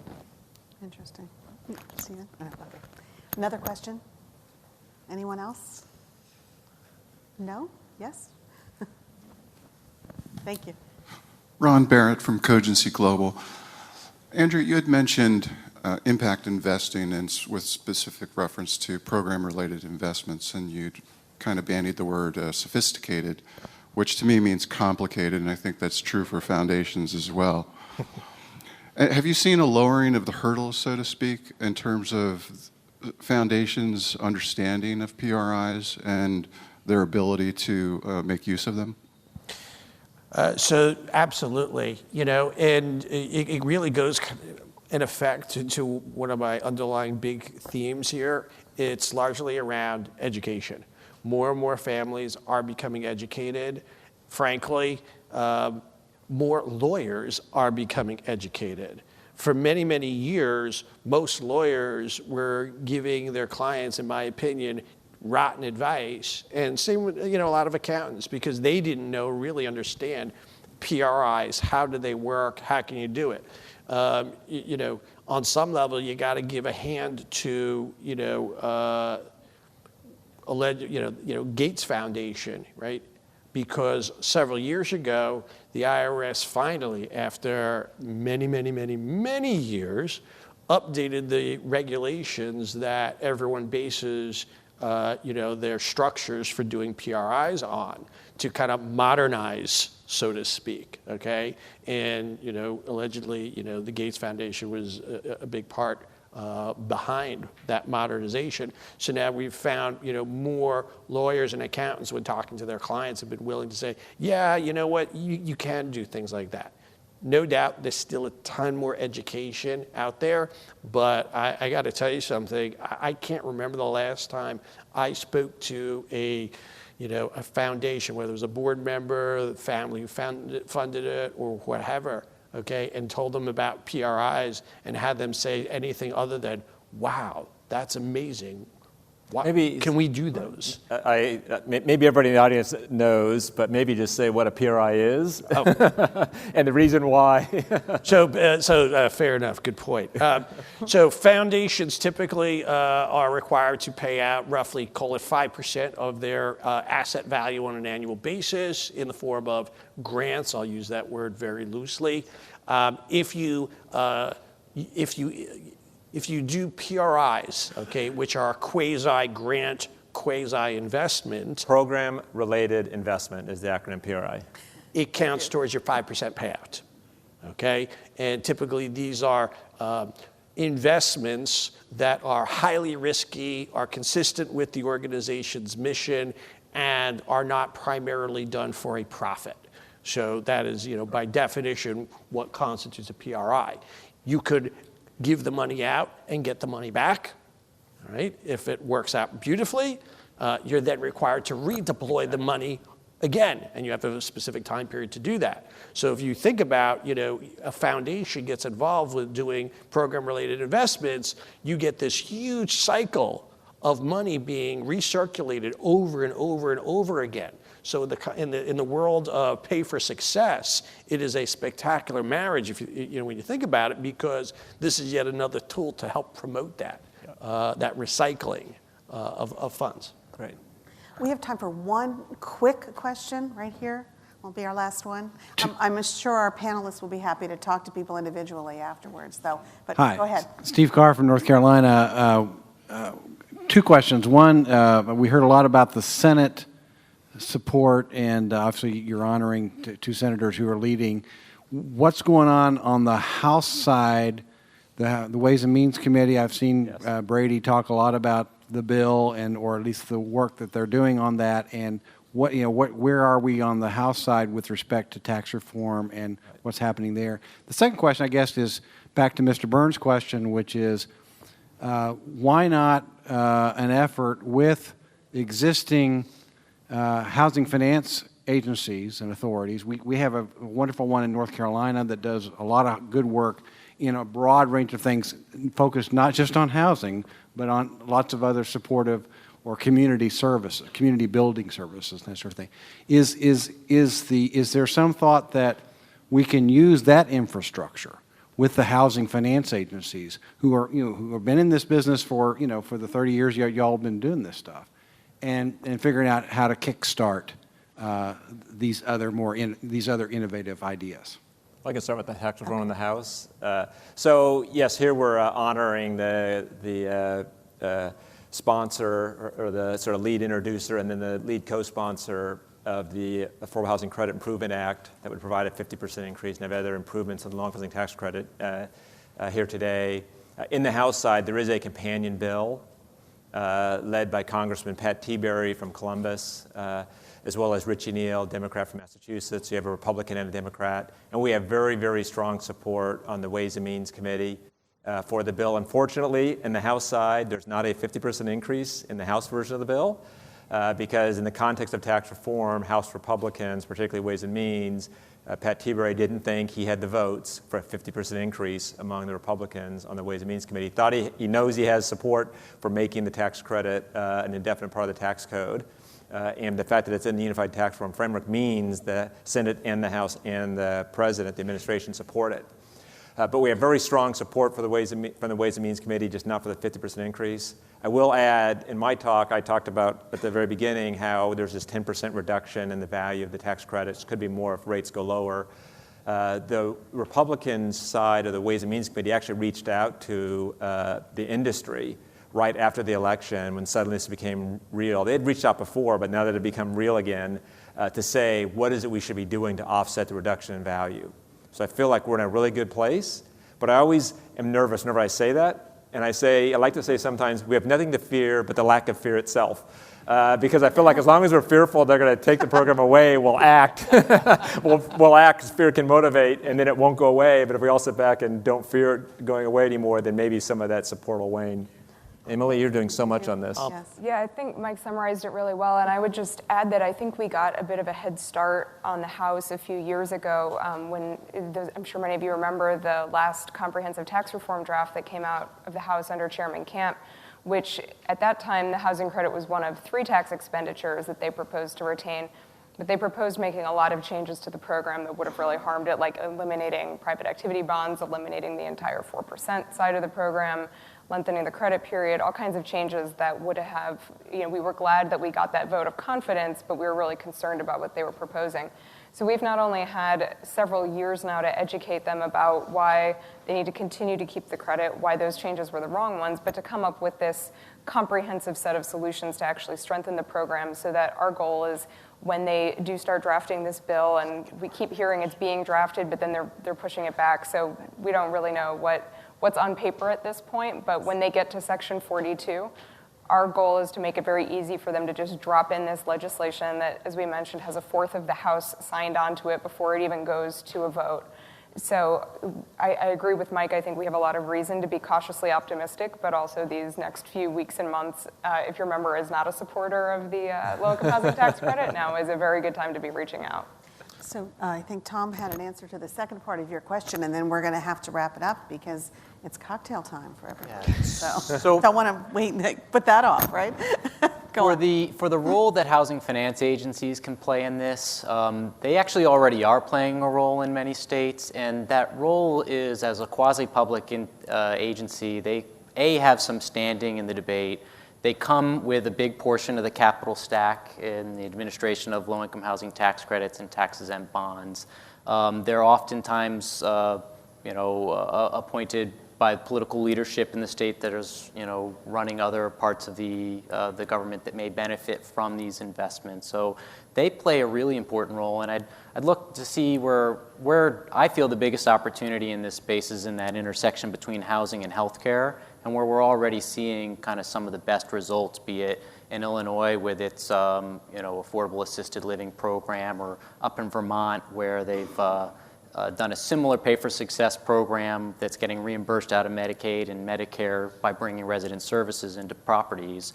The Housing Finance Agency in both of those cases played a critical role, and those are really great models that I hope will be replicated in other places as well. Excellent. Well, thank all of you again. That was nice to end on a positive note, too. So appreciate it. Thank you, guys. Well, thanks for everyone joining us tonight. We're delighted that you're here. The party is ongoing. However, you have to endure a few remarks from me before you get to the rest of the evening. This event has been a number of firsts for us. And I don't know who said annual for my company, but they're in big trouble. But we've had the first Trailblazer Award for U.S. Senators, the first time we've participated in a university study, the first time we've had a panel like that, and that was, I thought, an amazing panel. I would suggest that we all give them another round of applause. They were terrific.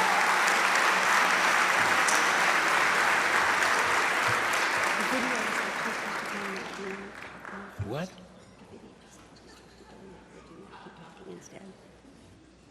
Look, wait till I finish.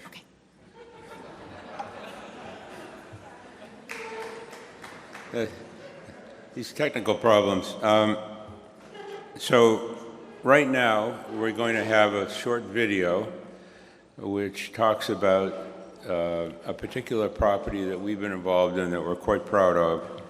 And I think it incorporates some of the things that were discussed at the panel today. So I'll be back afterwards. It should not come as a surprise to anybody that I have not been asked to do any more videos. I have to say this video means a lot to me personally. I visited Clemming Manor recently, and two women came up to me at separate times. One of them had tears in her eyes. Each one told me that not only did they love their beautiful new apartment, but for the first time since they lived there, they could let their kids out to play without worrying about them. And that, to me, is ultimately a reward I get for being in this business.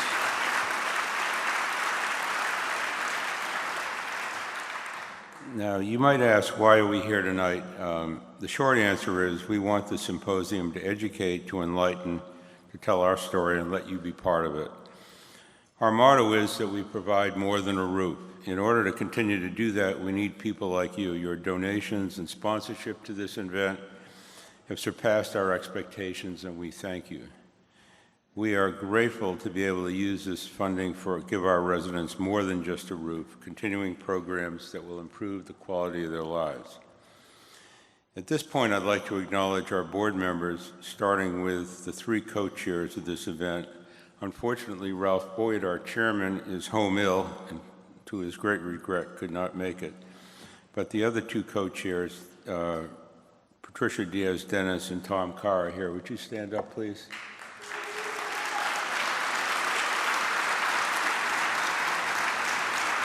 Thanks to both of you.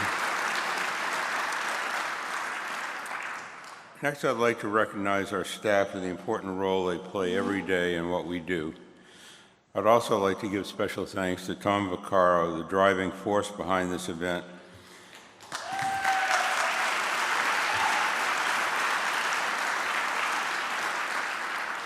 And also Dawn Vincelli, Linda Hounsell, and Evelyn Howell, who've worked very hard behind the scenes, and especially Mary Jane Fones, Jeff Sobel, and his group of people. So thank you, all of you, for working hard on this.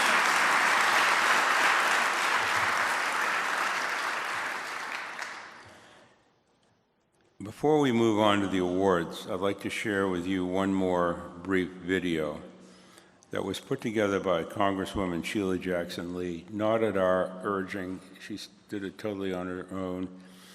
And Congresswoman Lee is a very influential member of Congress, but also someone who is not easily cajoled into doing things. So we feel particularly honored that she did this on her own, and we'd like to show it to you. And now it's time to recognize two people who have been tireless advocates of the low-income housing tax credit, lobbying both Congress and the White House. I have the honor of serving with them both on the Affordable Housing Tax Credit Coalition Board, so I've been able to see firsthand the important work that they do and the huge amount of time they spend on this effort. Tonight we honor Emily Caddick and Todd Crow. Emily Caddick is the Director of Public Policy at Enterprise Community Partners, where she leads policy and advocacy related to the low-income housing tax credit, new market tax credits, and rental assistance programs, all important elements of our business.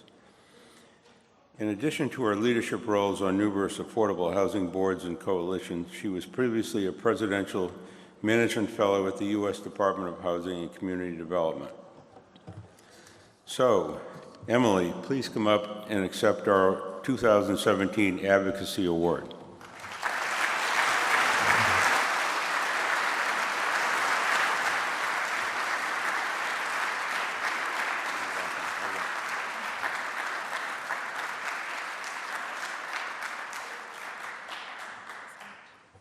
You want to say a couple of words? Thank you, Dick. This is such an honor, and thank you to the NHP Foundation for this really humbling award and for having me be part of this really beautiful and interesting event. I feel really lucky to not only have received this recognition, but to receive it for something that I really love doing. I get to work on an issue that actually impacts millions of lives, and I think the video we just saw was a great reminder of just how impactful the work that we all do really is. And I get to work on a policy issue that is interesting and exciting, especially now. And I get to work with people who are just wonderful advocates all over the country and in all parts of the industry through my work on the Action Campaign and on the board of the Affordable Housing Tax Credit Coalition, working with some of the legends in the industry who've been advocating for affordable housing for decades, like Dick Burns, and then the hundreds of new advocates who are getting involved for the first time, realizing that we really need to be doing more to solve our affordable housing crisis. I do want to give a special thanks to the Enterprise team here tonight, who is supporting me not just tonight, but every day, and is part of the great team I've been just really honored to work on. So thank you for this honor, and it's really a humbling experience, so thank you.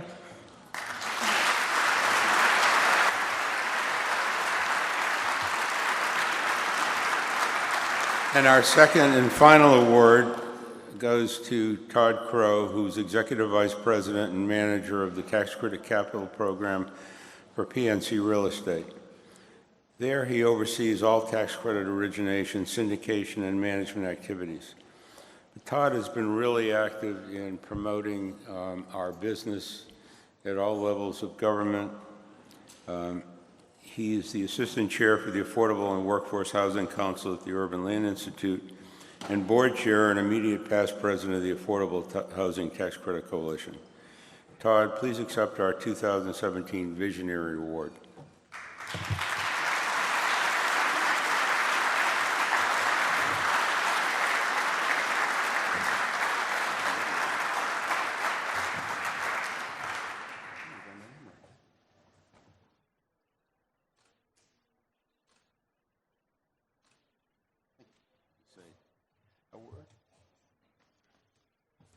Well, good evening.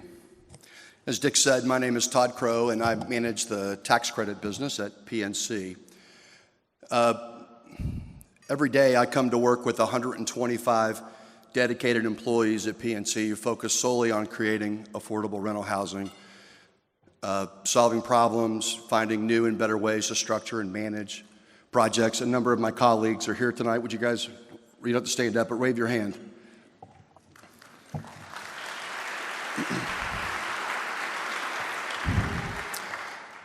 So you could argue that if I've done anything in my career to earn an award, a visionary award, it's surrounding myself with real extraordinarily talented people, and I appreciate the opportunity to come to work, and just as Emily said, this is a program that you can really believe in, that does a lot of good for a lot of people. I'd like to also thank NHP, and I don't mean to thank them just for giving me an award. I really appreciate the fact that they have done such a terrific job with this event this evening. It's another opportunity, another venue for raising awareness about what is a growing national affordable housing crisis. The low-income housing tax credit was talked a lot today during the panel discussion. There were lots of good points made. The only thing I would add to what's been said is that the low-income housing tax credit program is not just the best affordable housing production program in the country. At the moment, it's the only production program for affordable rental housing. And this is another opportunity by engaging our policymakers, Senator Hatch, Senator Cantwell, and others in this important work is terrific, and this is a very worthy event, and for an inaugural event, this was really first class, and I appreciate the opportunity to be a part of it. Thank you.